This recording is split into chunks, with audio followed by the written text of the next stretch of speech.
Hey everyone, we're here at NAB 2023. I'm here with Matt, and he says that this camera has the best stabilization in the market. Check it out. DIY Photography's coverage of NAB 2023 is sponsored by Sennheiser, Zhiyun, Small Rig, and B&H. So Matt, bold claim at the beginning. Let's get it off. What camera is this? What does it do? Yeah, so this is the S5 IIx, and we're pretty proud of its image stabilization. Let's just leave it at that. But yeah, when we introduced this camera and our phase hybrid autofocus system, it created quite a stir. People really wanted a Panasonic camera with our awesome stabilizer, but they wanted the autofocus system to be more reliable for video, and that was why we introduced the S5 II and then the S5 IIx, to give people the stabilization and also give them the awesome autofocus they wanted from us for a while. Awesome. So you're saying there's an improved autofocus system. How competitive do you feel you are now with the big players?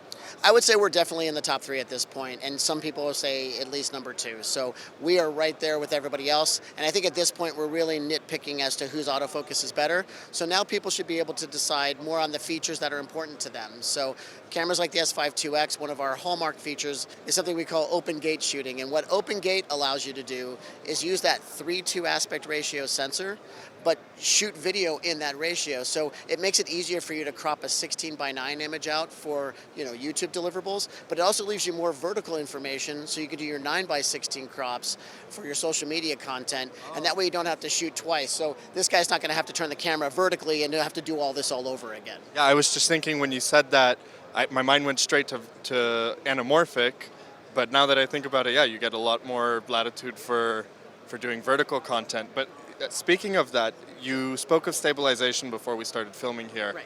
Talk to me about how stabilization works for Anamorphic. Why is it so special in this camera?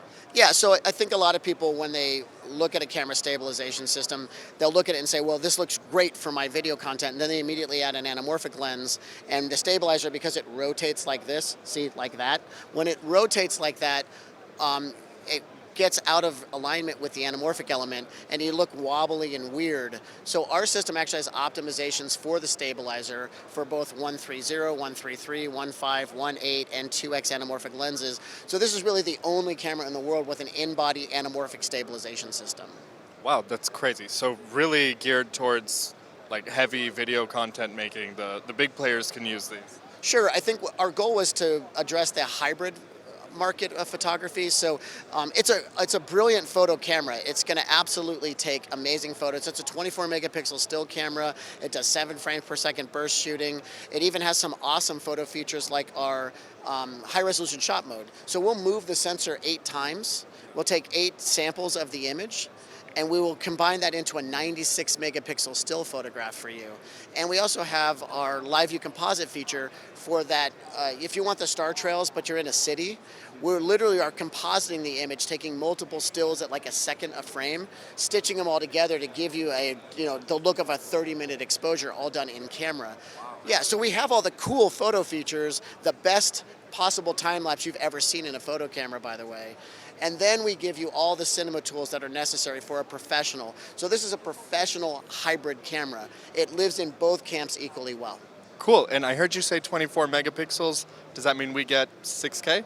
Yeah, so instead of doing only 4K, we gave you a 6K sensor. Why not let you do all of it? So not only is it open gate, it is 6K open gate as well. Or if you don't want open gate, it still does 16:9 as well, or cinema 17:9 aspect ratios too. So 6K open gate or not, for those who don't want. What about codecs and bit rates? Yeah, so that's where the distinctions are for the X. We make an S5 II, very much more photo first, video second. This is going to be more video first, photo second. This camera adds on top of the S5 II access to things like ProRes video recording. That can be done internal in 1080 or externally up to 5.8K, so you can do that. It also will include all intra codecs as well inside the camera. It also gives you the ability to do live streaming control over network or wirelessly. So if you want to go directly to YouTube, but you don't want to have to connect your camera to a computer, you can put all your RTMP stream key and URL right in the camera, connect to a network, and you're ready to go. Is that with like an Ethernet adapter or something? Sure, it can do it either via Ethernet with an Ethernet adapter. It can do it over Wi-Fi, or if you have a phone, just connect it with a USB-C direct to your phone, and then it'll work right through there. And then people are probably wondering why I'm holding this handle, right? So it's kind of weird. I've been swinging it around this whole time. So we've worked with a couple of partners. So we have this partner, Condor Blue. Condor Blue, we sort of explained to them how much we dislike SSDs kind of precariously hanging off people's cameras. Could they design something that's more elegant? And we connected them with SanDisk, who make these awesome ProBlade devices. And so what they built was this handle that takes a ProBlade, goes right into the handle. You connect this to your USB port, put a little lock on the USB. When you attach a monitor mount goes right here. When that monitor mount's on there, the USB won't come out, it's locked in. And now you have a very elegant way to record those ProRes files that are coming off the camera. That's a really clever design there. Yeah, I would agree. I 100% agree. It's super cool. And the USB-C cable, if I'm worried that it's going to slip out if I don't have a monitor, is it going just straight up, or is it a L cable? Oh yeah, so it's not going to come down. It's a right angle cable, so you could do right angle. Of course, if you don't like right angles, you can turn it into a unicorn if you want, and have a little horn coming out of the front of it. Just have a little fun with it. Why not? Exactly. Yeah. It's whimsy, right? We're just shooting videos here. We're not doing heart surgery, right? Well, I love the idea of the camera. It sounds like there's a lot of features. I love the idea that you guys kind of separated that stills versus video. You don't need to pay for features you're probably not going to use. I think that's a first for me, actually.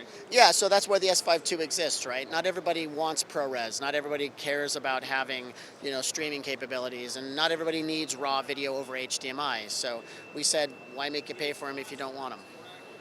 Yeah. Well, talk to me about price and availability. Yeah, so this camera sells for $21.99. Its younger brother, the S5 II, that's $19.99. This will be shipping, in the United States the end of May, early June. That's when it should be out there.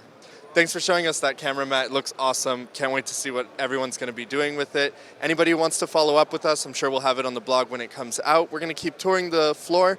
Make sure to bring everybody some more awesome content from here at NAB 2023. I'm Adam Frimmer, DIYPhotography.net.